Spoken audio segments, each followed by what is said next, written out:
Hi hello ನಮಸ್ಕಾರ ಎಲ್ರಿಗೂ ಭಟ್ರ ಕೈ ರುಚಿಗೆ ತಮ್ಮೆಲ್ಲರಿಗೂ ಸ್ವಾಗತ. ಇವತ್ತು ಹೀರೆಕಾಯಿಯಿಂದ ರಸಮ್ ಅಥವಾ ತಿಳಿ ಸಾರನ್ನು ಹೇಗೆ ಮಾಡೋದು ಅಂತ ತೋರಿಸ್ಕೊಡ್ತಾ ಇದ್ದೀನಿ. ದಿಢೀರಾಗಿ ಹೇಗೆ ಮಾಡ್ಬೋದು ತಿಳಿ ಸಾರನ್ನು, ಅದೂ ಹೀರೆಕಾಯಿಯಿಂದ ಹೇಗೆ ಮಾಡೋದು ಅಂತ ನೀವೆಲ್ಲ ಯೋಚನೆ ಮಾಡ್ತಿದ್ರೆ ಈ ವಿಡಿಯೋನ ಡೆಫಿನೆಟ್ಲಿ ನೀವು ನೋಡಲೇಬೇಕು.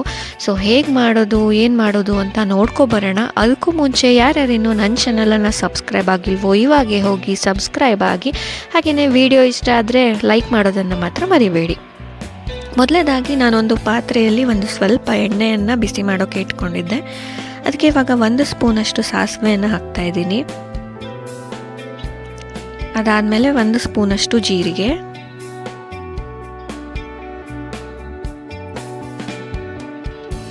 ಹಾಗೆಯೇ ಒಂದು ಸ್ವಲ್ಪ ಅರಿಶಿನ, ಒಂದು ಚಿಟಿಕೆ ಅರಿಶಿನವನ್ನು ಹಾಕ್ತಾಯಿದ್ದೀನಿ. ಆಮೇಲೆ 1 ಒಣ ಮೆಣಸನ್ನು ಈ ರೀತಿ ಸಣ್ಣದಾಗಿ ಕಟ್ ಮಾಡಿ ಹಾಕ್ತಾಯಿದ್ದೀನಿ.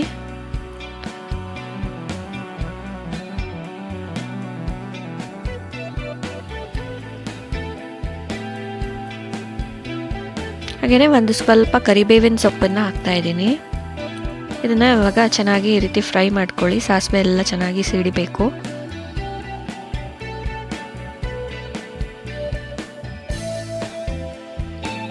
ಇದಾದಮೇಲೆ ಈ ರೀತಿ ನಾನು ಹೀರೆಕಾಯಿಯನ್ನು ಸ್ವಲ್ಪ ಮೀಡಿಯಮ್ ಸೈಜಲ್ಲಿ ಕಟ್ ಮಾಡಿ ಇಟ್ಕೊಂಡಿದ್ದೆ. ಚೆನ್ನಾಗಿ ವಾಶ್ ಮಾಡಿ ಕಟ್ ಮಾಡಿ ಇಟ್ಕೊಂಡಿದ್ದೀನಿ.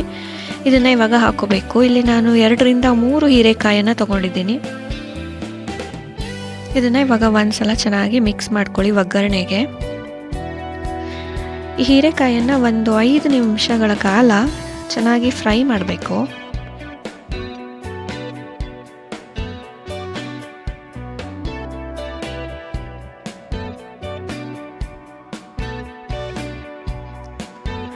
ಇವಾಗ ಇದಕ್ಕೆ ನಾನು 1 ಸ್ಪೂನಷ್ಟು ಶುಂಠಿ ಬೆಳ್ಳುಳ್ಳಿ ಪೇಸ್ಟನ್ನು ಹಾಕ್ತಾಯಿದ್ದೀನಿ.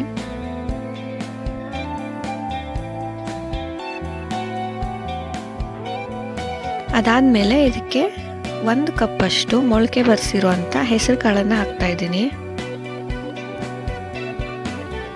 ಹಾಗೆಯೇ ಒಂದು ಸ್ವಲ್ಪ ನೀರನ್ನು ಹಾಕ್ತಾಯಿದ್ದೀನಿ. ಅಂದರೆ ಈ ಹೋಳೆಲ್ಲ ಮುಳುಗೋ ಅಷ್ಟು ನೀರನ್ನು ಹಾಕಿ ಇದನ್ನು ಸ್ವಲ್ಪ ಹೊತ್ತು ಬೇಯಿಸಬೇಕಾಗತ್ತೆ. ಹೋಳು ಮತ್ತು ಈ ಮೊಳಕೆ ಕಾಳೇನಿದೆ ಅದು ಬೇಯಬೇಕು ಚೆನ್ನಾಗಿ.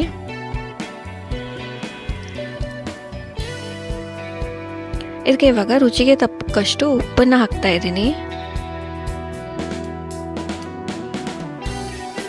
ಅದಾದಮೇಲೆ ಇದಕ್ಕೆ 1 ಸ್ಪೂನಷ್ಟು ಬೆಲ್ಲವನ್ನು ಹಾಕ್ತಾಯಿದ್ದೀನಿ. ಬೆಲ್ಲ ಇಷ್ಟಪಡಲ್ಲ ಅನ್ನೋರು ಸ್ವಲ್ಪ ಸಕ್ಕರೆಯನ್ನು ಕೂಡ ಹಾಕೋಬಹುದು.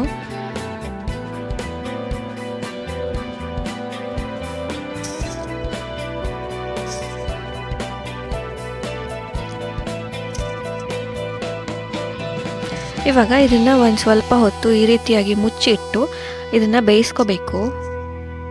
ಸೊ ನೋಡಿ, ಇವಾಗ ಹೋಳೆಲ್ಲ ಚೆನ್ನಾಗಿ ಬೆಂದಿದೆ. ಹೋಳು ಮತ್ತು ಕಾಳು ಎರಡು ಚೆನ್ನಾಗಿ ಬೇಯಬೇಕು.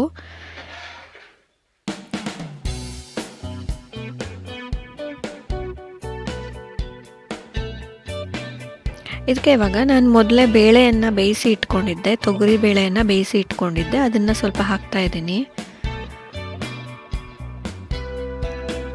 ಇದನ್ನು ಅಷ್ಟೇ ಇವಾಗ ಚೆನ್ನಾಗಿ ಒಂದ್ಸಲ ಮಿಕ್ಸ್ ಮಾಡ್ಕೊಬಿಡಿ.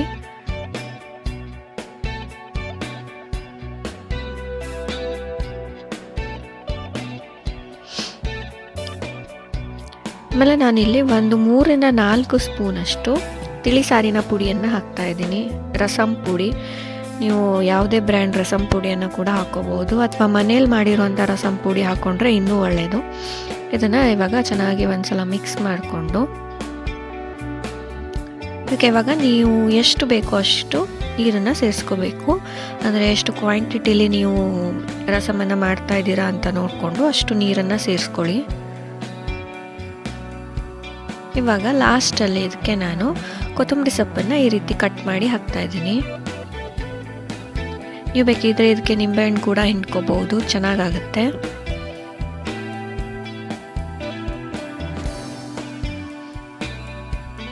ಇವಾಗ ಇದನ್ನು ಚೆನ್ನಾಗಿ ಕುದಿಸ್ಕೋಬೇಕು. ಇದು ಚೆನ್ನಾಗಿ ಕುದಿದ ಮೇಲೆ ನೋಡಿ, ಹೀರೆಕಾಯಿ ರಸಮ್ ರೆಡಿ ಆಗಿದೆ. ಬಿಸಿ ಅನ್ನಕ್ಕಂತೂ ತುಂಬಾ ಚೆನ್ನಾಗಿರುತ್ತೆ. ಸ್ವಲ್ಪ ತುಪ್ಪ ಹಾಗೆಯೇ ಹೀರೆಕಾಯಿ ತಿಳಿ ಸಾರನ್ನು ಹಾಕ್ಕೊಂಡು ಊಟ ಮಾಡ್ತಿದ್ರೆ ತುಂಬಾ ಚೆನ್ನಾಗಿರುತ್ತೆ. ಸೊ ನೀವು ಇದನ್ನು ಟ್ರೈ ಮಾಡಿ, ಹಾಗೆಯೇ ಹೇಗಾಗಿದೆ ಅಂತ ನನಗೆ ಕಮೆಂಟಲ್ಲಿ ತಿಳಿಸೋದನ್ನು ಮಾತ್ರ ಮರಿಬೇಡಿ.